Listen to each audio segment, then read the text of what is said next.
হে বন্ধুরা, একটি ট্রেন যার শেষ যাত্রা শুরু হয় একটি জঙ্গলের ভিতর দিয়ে। কি হয়েছিল সেই ট্রেনে থাকা মানুষদের সাথে আজকে একটি ইউনিক হরর মুভি এক্সপ্লেন করতে চলেছি, যার নাম হাউল। তো বন্ধুরা, দেরি না করে চলো ভিডিও শুরু করা যাক। সন্ধে গড়িয়ে রাত আমাদেরকে একটি স্টেশন দেখানো হয়। স্টেশনের লোকের সংখ্যা কম না হলেও একেবারে কম নয়। তখনই আমাদেরকে জো নামে একটি ছেলেকে দেখানো হয়, যে কিনা টিকিট কালেক্ট করে। এটি লন্ডন শহরে একটি নিকটতম স্টেশন। জায়গাটার নাম ওয়াটারু। এখান থেকে একটি ট্রেন জঙ্গলের মধ্য দিয়ে পথ অতিক্রম করে এবং ব্লু হ্যাভেট নামে একটি স্টেশনে পৌঁছায়। আজ রাতে এটাই শেষ ট্রেন। আজকে রাতের মতো জোয়ের ডিউটি শেষ হয়ে গেছিল, কিন্তু একজন স্টাফ না আসায় আজকে রাতে জোকেই সেই ট্রেনের টিকিট কালেক্টর হিসেবে যেতে হবে। রাত 11:49। ট্রেন চালু হওয়ার পর জো এক এক করে ট্রেনের সকল যাত্রীদের টিকিট চেক করতে থাকে। সেদিন সেই ট্রেনের ভিতর খুব একটা প্যাসেঞ্জার ছিল না। টিকিট চেক করতে করতে জোয়ের সাথে এলেনের দেখা হয়। এলেন ওই ট্রেনের ভিতর খাবার দাবার পরিবেশন করে। এলেনকে বরাবরই ভালো লাগে জোয়ের, কিন্তু কখনো মনের কথা বলতে পারেনি। এই সময় ট্রেনটা একটি জঙ্গলের ভিতর প্রবেশ করে। দেখা যায় অন্ধকার প্রচন্ড ঘনিয়ে এসেছে এবং বাইরে প্রচন্ড বৃষ্টি হচ্ছে। জো এবং সকল প্যাসেঞ্জাররা ট্রেনের ভিতর তাদের নিজের নিজের কাজ করতে ব্যস্ত। ঠিক এমন সময় হঠাৎ ট্রেনটা থেমে যায়। যাত্রীরা একটা প্রচন্ড ঝাঁকুনি অনুভব করে। জো তখনই ড্রাইভারের সাথে যোগাযোগ করে যাত্রীদেরকে জানায় কোনো একটা যান্ত্রিক সমস্যার কারণে ট্রেনটা থেমে গেছে। আমরা যত তাড়াতাড়ি সম্ভব ট্রেনটাকে পুনরায় চালানোর ব্যবস্থা করছি। ততক্ষণ পর্যন্ত নিজেদের ধৈর্য ধরে ট্রেনের সিটে বসে থাকুন। জনমানবহীন এই নির্জন জঙ্গলের মধ্যে যদি ট্রেনটা থেমে যায়, তাহলে মানুষের মধ্যে অস্বস্তি হওয়াটা স্বাভাবিক।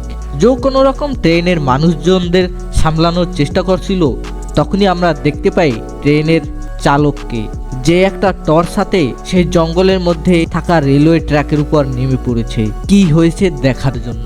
অন্ধকারে রেল লাইনের মাঝখানে তেমন কিছু একটা চোখে পড়ে না সেই চালকের। তবুও ভয়ে ভয়ে সে লাইন ধরে সামনের দিকে এগিয়ে যায়। অন্যদিকে অনেক দেরি হয়ে যাওয়ায় সকল প্যাসেঞ্জাররা জোর কাছে জিজ্ঞাসা করে ড্রাইভারের কাছ থেকে কোনো খবর এসেছে কিনা। রেল লাইন ধরে বেশ কিছুটা যাওয়ার পর সেই চালক দেখে রেল লাইনের উপর একটি বিশাল আকারের হরিণ ধাক্কা খেয়ে ট্রেন এবং রেল লাইনের মাঝখানে আটকে গেছে। যদি সেই হরিণটাকে বের করা না হয়, তাহলে সেই ট্রেন সেখান থেকে চালানো সম্ভব নয়। ড্রাইভার একাই সেই হরিণের মৃতদেহটা সেই রেল লাইনের ভিতর থেকে বের করার চেষ্টা করে, কিন্তু বিপদ তার জন্য অপেক্ষা করছিল। কিছু একটা দেখে সে প্রচন্ড আতঙ্কিত হয়ে টর্চের আলো মেরে জিজ্ঞাসা করে, ওখানে কে ওখানে, বেরিয়ে এসো। কিন্তু কোনো জবাব পেল না। কিন্তু ওখানে যে কিছু একটা রয়েছে তা বুঝতে সময় লাগে না ড্রাইভারের। কিন্তু ড্রাইভার কিছু করার আগেই দেখা যায় কিছু একটা তার উপর ঝাঁপিয়ে পড়েছে। ড্রাইভারের উপর কি ঝাঁপিয়ে পড়লো সেটা দেখা না গেলেও ট্রেনের নিচ দিয়ে তার পা দেখা যাচ্ছিল।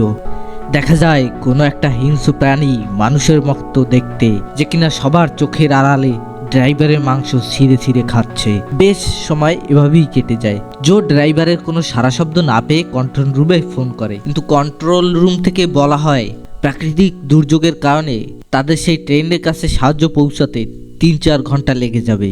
জো এবং এলেন বুঝতে পারে না তাদের কি এখন করণীয়। এদিকে প্যাসেঞ্জাররাও ধৈর্য ধরে রাখতে পারছিল না, কারণ ভয়ঙ্কর জঙ্গল, যা কিছু হয়ে যেতে পারে। ট্রেনের একজন প্যাসেঞ্জার যার নাম অ্যাডেলিন সবাইকে বলে, দেখুন, আমাদের কাছে 2টি মাত্র রাস্তা আছে। এক, আমাদের ট্রেনের মধ্যে বসে থাকতে হবে ঘন্টার পর ঘন্টা যতক্ষণ সাহায্য না পৌঁছায়। আর দ্বিতীয় হলো আমরা ট্রেনের রেল লাইন ধরে সামনের দিকে হেঁটে এগিয়ে যাব।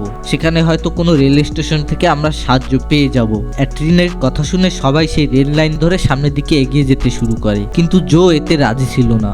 সে সকলকে বোঝানোর চেষ্টা করে এই ঘন জঙ্গলে যে কোনো সময় যে কোনো বিপদ ঘটে যেতে পারে, কিন্তু কেউ জোয়ের কথা শোনে না। অবশেষে জো ট্রেনের দরজা খুলে দেয় এবং সকল ট্রেনের যাত্রীরা সেই অন্ধকার পথ ধরে সামনের দিকে এগিয়ে যেতে লাগে। কেমন একটা গা ছমছমে পরিবেশ, চারদিকে ঘুটঘুটে অন্ধকার। দূরের জিনিস তো থাক, ধারের জিনিসটা পর্যন্ত ঠিকঠাক ভাবে দেখা যাচ্ছিল না। কিছু দূর যাওয়ার পরে জোয়ের হঠাৎ করে মনে হয় দূরের জঙ্গলের মধ্যে কিছু একটা লড়ার শব্দ হচ্ছে।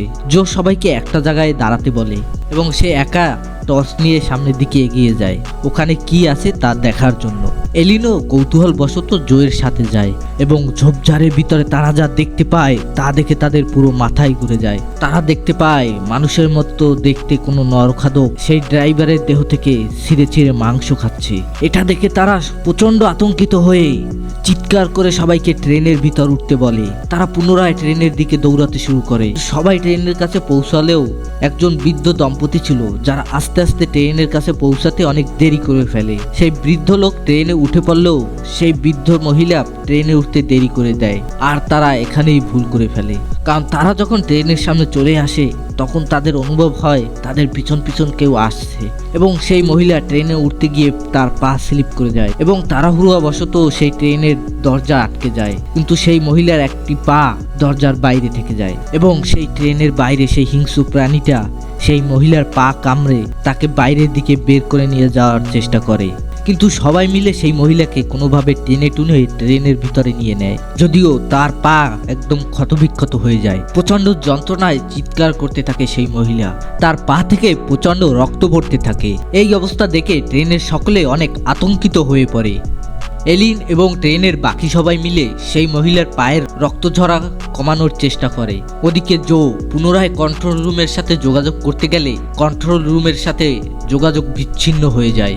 সুতরাং বর্তমানে এই জঙ্গলের মাঝখানে থেমে থাকা সেই ট্রেনটির আর কোনো পথ নেই। এবার তাদের সাথে কি হবে? ট্রেনের বাইরে সেই মানুষের মধ্যে দেখতে সেই হিংস্র প্রাণী ঘুরে বেড়াচ্ছিল আর ট্রেনের ভিতরে আতঙ্কের পরিবেশ। ট্রেনের ভিতরে থাকা আরেকজন প্যাসেঞ্জার যার নাম হলো বিল্লি, হ্যাঁ এটা মানুষেরই নাম, সে জোকে বলে এই ট্রেন চলার জন্য যে জ্বালানি প্রয়োজন এবং সেই জ্বালানি যে ট্যাঙ্কে রয়েছে সেটা হয়তো লিক হয়ে গেছে, আর সেটা যদি ঠিক করা হয় তাহলে ট্রেন চলতে পারে। তারা সবাই যখন এই বিষয় নিয়ে কথা বলছিল তখন তারা বুঝতে পারে ট্রেনের উপর দিয়ে কোনো ভারী একটা বস্তু হেঁটে বেড়াচ্ছে। সবাই প্রচণ্ড ভয় পেয়ে যায়। এর মধ্যে একজন প্যাসেঞ্জারের ফোন বেজে ওঠে। মেয়েটা জানালার সামনে দাঁড়িয়ে তার মায়ের সাথে কথা বলছিল।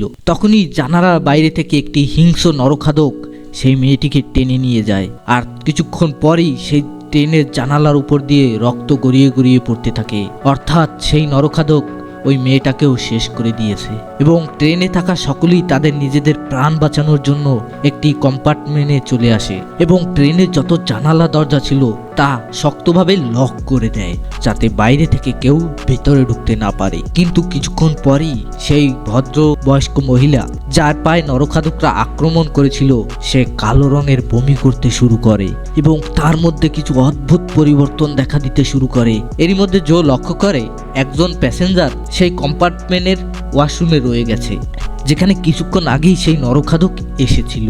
জো তাকে আনতে যেতে চাইলে অ্যাডিনি তাকে মানা করে, কিন্তু জো কাউকে এভাবে মরতে দিতে চায় না। সে ভয়ে ভয়ে দরজা খুলে সেই প্যাসেঞ্জারকে বাঁচাতে যায় এবং সেই ব্যক্তি জোকে বলে ওয়াশরুমের দরজা লক হয়ে যাওয়ার কারণে সেই দরজা খুলতে পারছে না। জো যখন চাবি দিয়ে দরজা খুলতে যাচ্ছিল তখনই দেখে ওই বাথরুমের ভিতরে সেই হিংস্র নরখাদক সেই বাথরুমের ভিতর চলে এসেছে এবং চোখের নিমিষে সেই ব্যক্তির উপর আক্রমণ করে। বাথরুমের ফাঁক দিয়ে জো দেখে সেই নরখাদক সেই মানুষটিকে ছিঁড়ে ছিঁড়ে খাচ্ছে। জো ভয় পেয়ে কোনো রকম ওখান থেকে বের হতে গেলে ওই নরখাদক তার সামনে চলে আসে এবং দেখা যায় অর্ধেক মানুষের মতো এবং অর্ধেক নেকড়ের মতো দেখতে সে এক ভয়ানক জন্তু। সেই জন্তুটি জোয়ের উপর আক্রমণ করতেই যাবে, এরকম সময় সেই কম্পার্টমেন্টের একজন লোক জোকে সেই কম্পার্টমেন্টের ভিতরে টেনে নেয়, কিন্তু সেই নরখাদক তাদের সবাইকে সেই কম্পার্টমেন্টের ভিতরে দেখে ফেলে এবং আপ্রাণ চেষ্টা করতে থাকে সেই দরজা ভেঙে সেই কম্পার্টমেন্টের ভিতরে প্রবেশ করার। এবং এদিকে বাকিরাও বাইরে বের হওয়ার জন্য জানালার কাঁচ ভাঙার চেষ্টা করে, কারণ ট্রেনের ভিতরে জন্তুরা ঢুকে পড়েছে।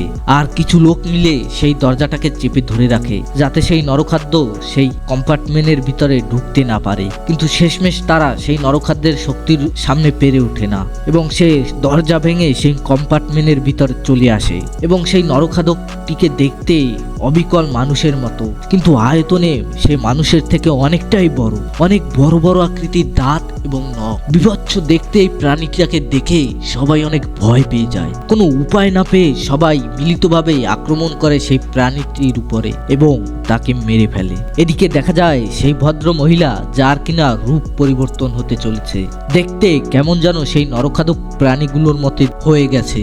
ওখানে থাকা সেই বয়স্ক বৃদ্ধ লোকটিকে কিরকম যেন আতঙ্কিত এবং চিন্তিত মনে হচ্ছিল।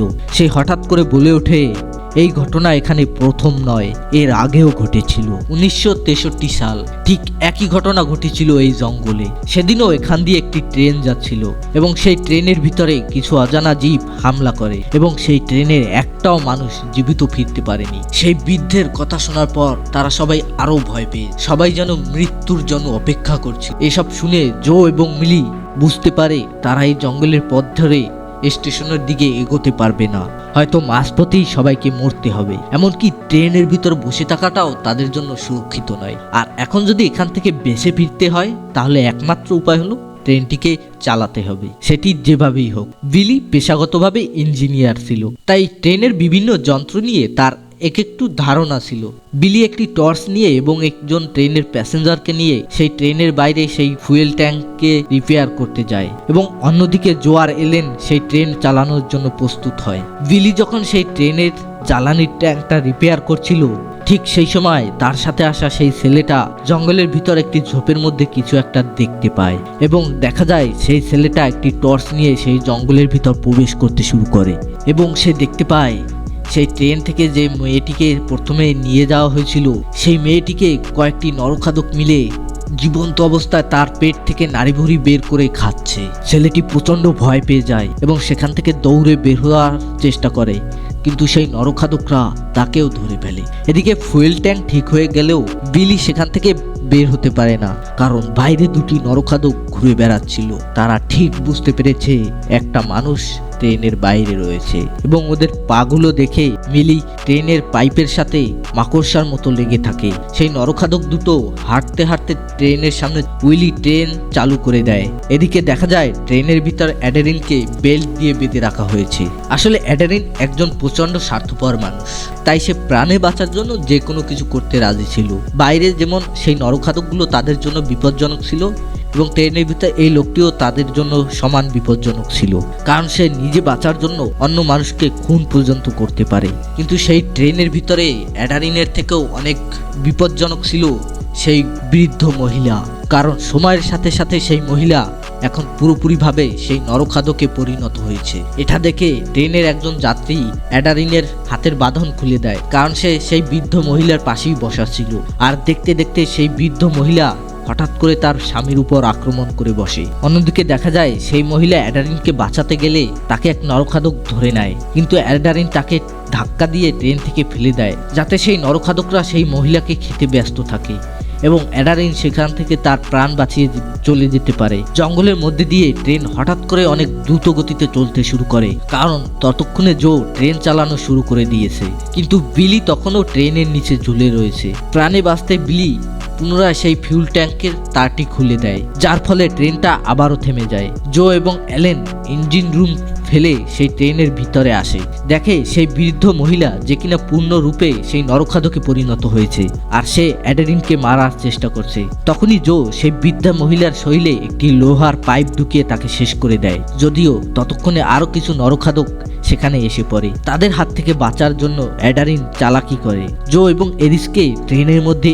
আটকে রাখার চেষ্টা করে, যাতে সেই নরখাদকগুলো জো এবং এলিসকে খেতে ব্যস্ত থাকে এবং তার ফাঁকে সে সেখান থেকে পালিয়ে যেতে পারে। জো এবং অ্যাডারিনের মধ্যে লড়াই হতে শুরু করে এবং অ্যাডারিন কোনোভাবে তাদের দুজনকে মেরে সেখান থেকে পালিয়ে যায়। জো এবং এলিন দরজা খোলার আপ্রাণ চেষ্টা করলেও তারা সেখানে দরজা খুলতে পারে না। আর তখন সেই নরখাদকগুলো সেই কম্পার্টমেন্টে চলে আসে। জো এবং এলেন ভাবে এখন হয়তো তাদের বাঁচার কোনো উপায় নেই। ঠিক তখনই আগুন হাতে সেখানে বিলি চলে আসে। বিলি তখন ওদেরকে আগুন দিয়ে ভয় দেখালে ততক্ষণে জো ট্রেনের দরজা খুলে দেয়। তারা দুজন ট্রেন থেকে নেমে গেলেও বিলি ট্রেন থেকে নামতে পারে না এবং নরখাদকরা তাকে ধরে নেয়। অন্ধকার জঙ্গল দিয়ে দিশাহীনভাবে ছুটতে থাকে জো এবং এলেন। ছুটতে ছুটতে একসময় ভোরের একটু আলো দেখা যায়, কিন্তু নরখাদকরা তাদের পিছু ছাড়ে না। একসময় জো বুঝতে পারে এত বড় জঙ্গল এভাবে দৌড়ে পার করা যাবে না। তাদের মধ্যে যে কোনো একজনই বেঁচে ফিরতে পারবে। কিভাবে? তাদের মধ্যে যে কোনো একজন সেই নরখাদকের সামনে আত্মসমর্পণ করতে হবে, যাতে তাকে খেতে সেই নরখাদকরা ব্যস্ত হয়ে পড়ে এবং তাদের আরেকজন সেখান থেকে পালিয়ে যেতে পারে। জো নিজের প্রাণের বদলে তার নিজের ভালোবাসাকে বাঁচাতে চায়। জো এলেনকে বলে, তুমি এখান থেকে পালাও, আমি এদের সাথে লড়াই করছি, এদেরকে আমি আটকে রাখছি। এলেন যেতে চায় না, কিন্তু জোয়ের কথা শুনে তার বাধ্য হয়ে যেতে হয়। এলেন সেখান থেকে স্টেশনের দিকে প্রচন্ড জোরে ছুটতে শুরু করে, কিন্তু জো সেই নরখাদকদের সাথে লড়াই করার ব্যর্থ চেষ্টা করে যায়, কিন্তু সে সেই নরখাদকদের শক্তির সাথে পেরে ওঠে না এবং সেই নরখাদকগুলো জোয়ের সাথে এমন কিছু করতে থাকে যে তা দেখায় না। এদিকে দেখা যায় এলেন একটি নিকটতম স্টেশনে এসে পৌঁছেছে। সে প্রচন্ড ভেঙে পড়েছে এবং কিছুক্ষণ পর আমরা আবারও জঙ্গলের একটি দৃশ্য দেখতে পাই, যেখানে দেখা যায় অ্যাডেনিন এখনো পর্যন্ত জীবিত। সে জঙ্গল থেকে বের হওয়ার জন্য এদিক ওদিক দিশাহীনভাবে ছুটছে এবং রাস্তা খুঁজতেছে। ঠিক এমন সময় সে এক জায়গায় দেখে জো তার সামনে দাঁড়িয়ে, তবে এই জো আর মানুষ নেই, সে পূর্ণরূপে নরখাদকে পরিণত হয়েছে এবং সে এসেছে অ্যাডেনিনের উপর বদলা নিতে। আর এই মুভিটা এখানেই শেষ হয়ে যায়। তো বন্ধুরা, আজকের মুভিটি তোমাদের কাছে কিরকম লেগেছে তা অবশ্যই কমেন্টে জানাবে। আর ভিডিওটা ভালো লাগলে অবশ্যই লাইক, শেয়ার অ্যান্ড সাবস্ক্রাইব করে পাশে থেকো। তো আজকের ভিডিও এই পর্যন্ত, দেখা হবে পরবর্তী ভিডিওতে।